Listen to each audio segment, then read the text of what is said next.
espero que estén muy bien. En este curso de Persona y Verdad tenemos como objetivo el desarrollo de la persona con su relación a la verdad. Es decir, tenemos como finalidad el que cada persona, es decir, cada uno de nosotros, podamos en nuestra vida cotidiana distinguir lo verdadero de lo falso, lo que realmente coincide con la realidad, con lo que no. Y esto, bueno, a partir de aquello que nos dicen, que nos enseñan y que pues vivimos, ¿no? Entonces, bueno, una manera de practicar este descubrimiento de la verdad en nuestra vida cotidiana es a través del ejercicio de la razón.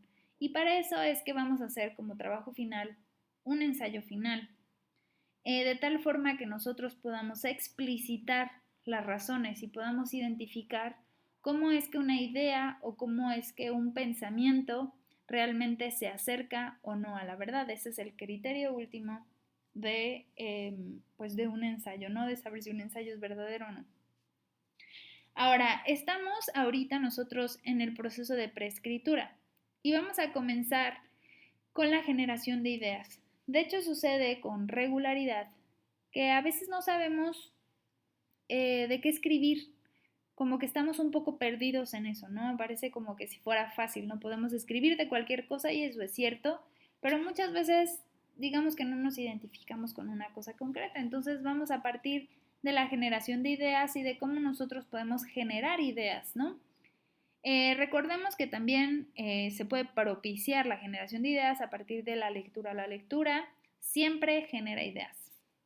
Pero ahorita también les voy a plantear otro elemento básico de la generación de ideas.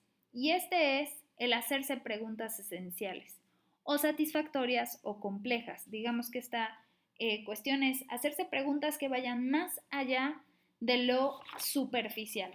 Es decir, que no se queden con lo de qué color es, cuánto mide, cómo funciona de una manera, digamos, enumerada, sino que vayamos hacia algo más, que descubramos la esencia de las cosas. Por eso se llaman preguntas esenciales. Y es que, de hecho, nosotros hemos dicho ya que el pensamiento se plasma en la realidad a través de nuestras palabras y a través de nuestras acciones. Pero además, nuestro pensamiento se desarrolla a partir de las preguntas que hacemos. Es decir, si nuestras preguntas son fundamentalmente básicas o simples, pues tal vez nuestro pensamiento no está tan desarrollado y por lo tanto nuestras acciones no es que estén mal o no es que vayan directamente a hacer el mal, pero tal vez nuestras acciones no son tan libres como quisiéramos.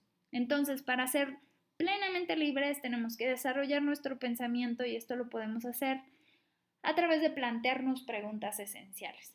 Y es que la profundidad de nuestras preguntas impulsa nuestro pensamiento, lo desarrolla, de tal forma que cuando nos hacemos preguntas esenciales, nosotros estamos haciendo que nuestra mente viva, que nuestro pensamiento realmente esté activo, vivo completamente. De hecho, la ciencia misma comienza haciéndose preguntas. Como ustedes sabrán, en la antigua Grecia, que es cuando empieza la ciencia en general, cabe mencionar aquí que la ciencia experimental, que es la que regularmente llamamos ciencia, la física, la biología, la astrofísica, bueno, pues estas son ciencias experimentales que surgen en el siglo XVI particularmente, pero que es una perspectiva de la ciencia, es una perspectiva experimental. Pero realmente la ciencia como tal comienza pues en el siglo VI a.C. con los primeros filósofos. Y los primeros filósofos y por supuesto que también los primeros científicos experimentales tienen algo en común, que es se hicieron preguntas, pero preguntas esenciales, es decir, no se preguntaron solamente cuánto mide algo, cuánto mide la pirámide o cuánto pesa algo, sino que se preguntaron por el peso, se preguntaron por la medida, por el cambio. Se preguntaron por la esencia de las cosas. Entonces, algo que tenemos que aprender de los científicos no es solamente hacernos preguntas esenciales, que por supuesto que tenemos que aprender de ellos, sino también en la disciplina para hacerse preguntas y para contestarlas. Es decir, hacernos preguntas responderlas y hacernos más preguntas sobre ellos, porque así es como se va desarrollando la ciencia. De hecho, nosotros normalmente en la vida cotidiana nos hacemos preguntas, pero hay que entrenarnos a hacernos preguntas más profundas, de tal forma que nuestro pensamiento se vaya desarrollando. Ahora bien, nosotros decimos, bueno, pero es que cuando alguien me dice una idea, como que no se me ocurre ni qué preguntar, ¿no? Bueno, pues vamos a plantear que cualquier idea, aquí tenemos una idea en general, ahí está suelta, esta idea a veces parece que no tiene nada más, que está vacía, pero realmente no está vacía, sino que cuando nosotros pensamos algo, tiene un montón de implicaciones, tiene una estructura propia. Cuando nosotros, por ejemplo, decimos, las manzanas son nutritivas, esta idea es una idea muy simple, ¿no? Estamos hablando de algo concreto y además decimos, ajá, ¿y? O sea, ¿qué más le puedo preguntar? También las peras, ¿no? O sea, parece como una pregunta tan simple que parece como si no tuviera nada más que decir. Probablemente todas las ideas, incluso las más simples, siempre tienen más que decir, porque todas las ideas tienen un propósito, tienen un punto de vista, tienen suposiciones, implicaciones y consecuencias, datos, hechos y experiencias, inferencias, teorías y conceptos, y además normalmente tienen pues una problemática, ¿no? Entonces, cuando nosotros, por ejemplo, decimos esto de que las manzanas son nutritivas, podemos decir, bueno, ¿desde qué perspectiva lo estás viendo? Ah, pues desde la biológica. ¿Y por qué dices eso? ¿Qué teorías hay detrás de esto? Ah, pues porque, bueno, tales expertos dicen que tal y tal cosa y estos datos y entonces estos casos de estudio. Y bueno, además estas implicaciones, ¿no? Estos casos de estudio implican o tienen como sustento, pues el hecho de la nutrición, etcétera. Es decir, una sola idea muy simple te puede llevar a un montón de más preguntas que, bueno, pueden llegar a ser esenciales. Pero si nosotros nos adentramos esas preguntas, es decir, a partir de cualquier idea, uno puede llegar a la profundidad. Y bueno, así podemos hacernos todas estas preguntas. Cuando hacemos preguntas esenciales, estamos procurando un orden y un sistema. O sea, cuando nos estamos haciendo estas preguntas y no nos quedamos solamente en la idea de la manzana, pues nosotros estamos haciendo ideas esenciales, que lo que están haciendo es procurar un sistema. Es decir, hacer que la mente tenga un orden, que tenga evidencia y que tenga razonamiento, es decir, que tenga ordenadas las razones por las cuales nosotros decimos que esto es verdad, de tal forma que mi contestación, que mi respuesta no es solamente una opinión subjetiva, sino que realmente me lleva a conocimiento. Cuando nosotros nada más planteamos algo, una manzana es nutritiva, pero no estoy haciendo mayor pregunta, ¿no? Sí o no, estoy respondiendo de manera directa, pero sin razonar. Mi mente, digamos que no descubre el orden, sino que simplemente, digamos que guarda las afirmaciones y entonces se vuelven opiniones subjetivas que además no se puede evaluar si son verdaderas o falsas porque no se ha explicitado la razón. Puede suceder también que haya sistemas de conflicto, es decir, que haya un sistema y su contraparte y entonces se evalúen, ¿no? Y esto es lo que hace la ciencia, evaluar qué postura es más correcta que otra. Y esto precisamente nos lleva a plantear que hay dos tipos de preguntas, las preguntas simples y las preguntas complejas. Hay preguntas que se contestan de manera, digamos, directa, ¿no? Por medio de definiciones o por medio de proposiciones concretas, ¿no? Esto es así y ya, ¿no? O la definición es esta, o la medida es esta, ¿no? ¿Cuánto mide? ¿Cuánto pesa? Estas son preguntas o cómo se hace esto, son preguntas simples porque tienen respuestas bastante, digámoslo así, técnicas. No implican un razonamiento. En cambio, las complejas sí lo implican. Implican un razonamiento y por lo tanto la explicitación del mismo, ¿no? Por medio de un argumento. Entonces, las preguntas complejas son las que necesitamos propiciar, de tal forma que nuestra mente se vaya ordenando, descubriendo cuáles son las razones detrás de cada cosa. Y nosotros para ello tenemos que ser claros en la forma de preguntar. Cuando nosotros hacemos una pregunta muy amplia o muy abierta o muy ambigua, resulta que puede llevar a muchas perspectivas, ¿no? Cuando yo pregunto, por ejemplo, cómo podemos mejor preservar nuestro ambiente, esto lo puedo preguntar desde el punto de vista individual, desde el punto de vista de la legislación, desde la educación, desde las agencias gubernamentales, desde los ciudadanos, desde los problemas ambientales más serios. Es decir, no estoy planteando de manera clara cuál es mi perspectiva y por lo tanto mi pregunta es bastante amplia y así pues puedo llegar a la confusión. Entonces primero tengo que tener claridad en la expresión. Ahora, me van a decir, bueno, ¿y cómo hago preguntas? Una forma muy didáctica o pedagógica de hacerlo es plantear un esquema que plantee distintos niveles. El nivel de la situación concreta de la vida real, la cuestión que no es digamos, la cuestión o tema, ¿no? Así que no es cuestión de conocimiento en general, así como que no se plantea preguntas, pues, sino que nada más es temática, pero que no está planteando la problemática concreta.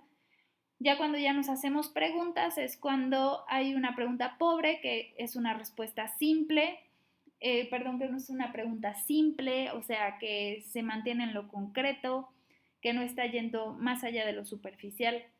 El intermedio es un poquito más elevado que lo pobre, pero sigue siendo una pregunta simple. O sea, puedo igual hacer una pregunta tal vez más larga o más específica, pero no necesariamente problemática. Y en cambio, el nivel satisfactorio, o lo que llamo también pregunta esencial o pregunta compleja, es cuando yo hago una pregunta de conocimiento específica y además la hago en un sentido de que problematizo las cuestiones. Es decir, no me quedo en el tema y ya, sino que problematizo la cuestión.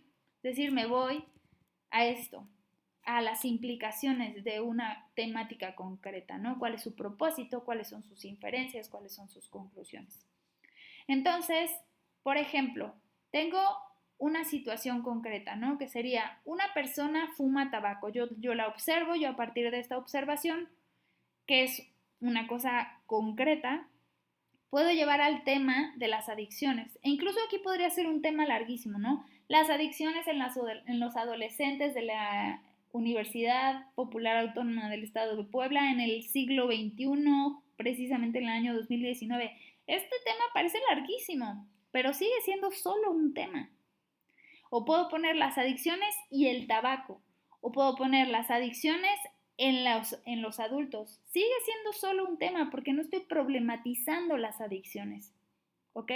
Cuando solamente expongo el tema en general, pues entonces eso no es una pregunta esencial o una pregunta satisfactoria.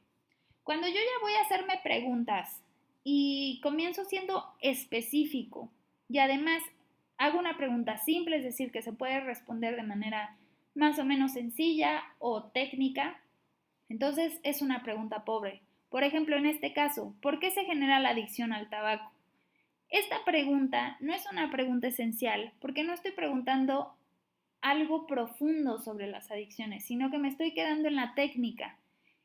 Si yo hiciera un ensayo de esto se terminaría diciendo, se genera por estas 5 razones o por estas 5 causas, por ejemplo, no, pues por el ambiente social, por el ambiente familiar, porque bla, bla, bla. Es decir, se vuelve algo técnico, ¿no?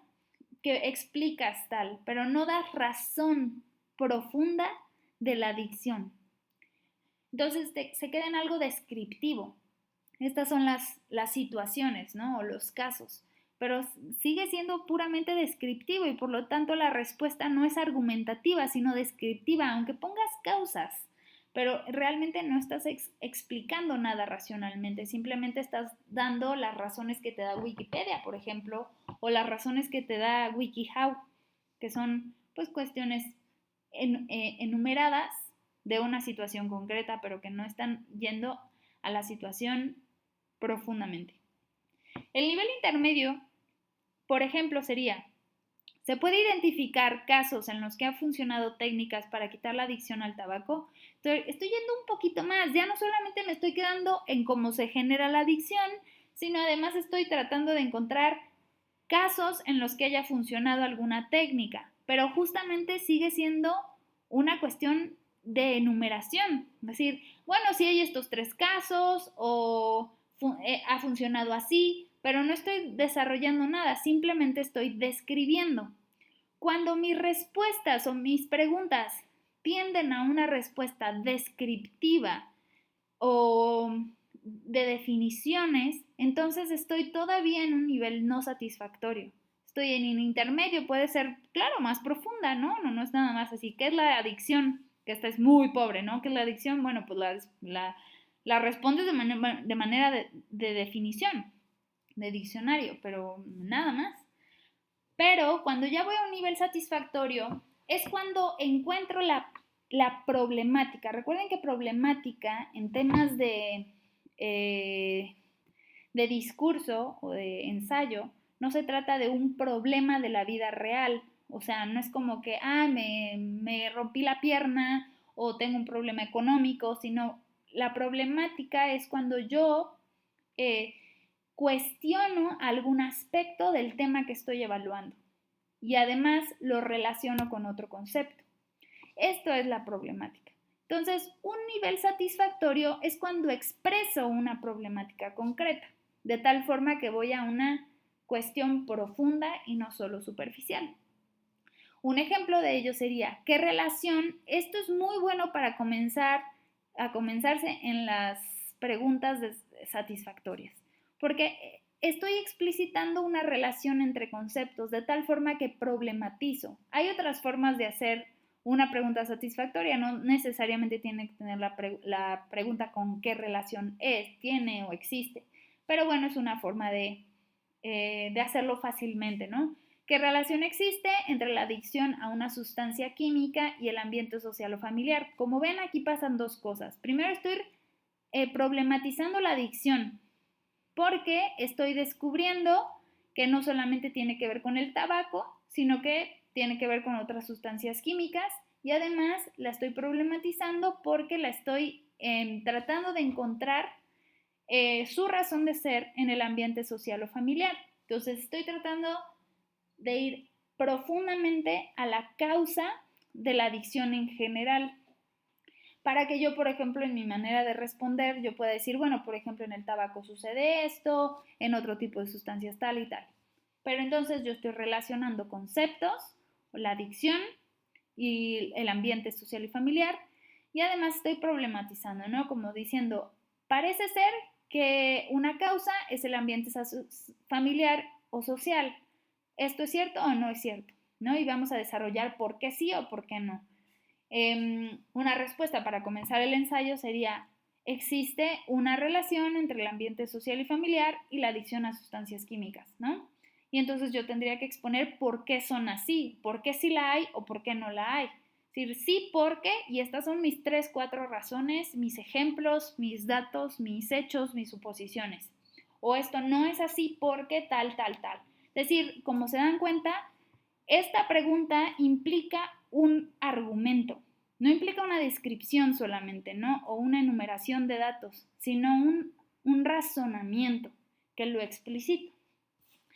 Entonces, bueno, habiendo quedado esto claro, recuerden que vamos de lo concreto, pues a lo abstracto. Entonces, la actividad del eje práctico va a ser básicamente plantearnos preguntas y tratar de responderlas. Recuerden que siempre pues, el tratar de responderlas nos va a dar como cierto criterio acerca de si mi pregunta realmente es satisfactoria o no lo es. Y la actividad va a ser la siguiente. Nos vamos a meter a la carpeta que se llama imágenes para hacerse preguntas. Ahí se van a meter y van a encontrar varias imágenes, son como 15 imágenes.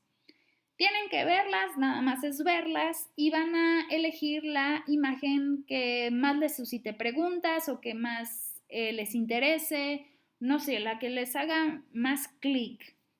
Tiene que ser solo una imagen o pueden ser 2, pues, pero el punto es que estas imágenes están además desordenadas, o sea, no tienen un eje temático ni nada, sino están puestas nada más. Ustedes van a tomar la imagen, la van a copiar o la van a descargar y la van a pegar en su documento de Word. Ahí en su documento de Word la pegan para que yo sepa de qué imagen se basaron y van a comenzar con su cuadro de niveles de cuestionamiento.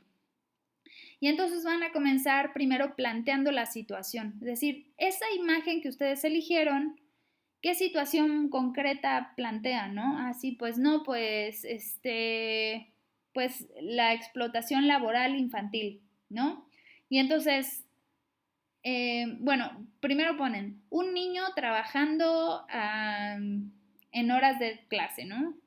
Y luego, pues, como tema va a ser la explotación infantil laboral. Y luego, bueno, ¿qué pregunta pobre me surge? No, pues tal. Y luego una intermedia y luego una satisfactoria y luego van a tratar de responderla. Y así van a hacerlo 2 veces, es decir, van a hacer 2 preguntas pobres, 2 preguntas intermedias y 2 preguntas satisfactorias. Y van a tratar de contestarlas. Las respuestas no tienen que ser tan explícitas, por ejemplo, en el satisfactorio no van a desarrollar un ensayo, sino que van a exponer nada más las ideas de manera corta y simplificada, pero van a explicar por qué esto es así como ustedes dicen. Una vez que hayan hecho eso, o sea, que hayan puesto la imagen y las 6 preguntas con sus respuestas, pues se van a meter a la actividad y van a enviarla. ¿Sale? Eso pues es todo.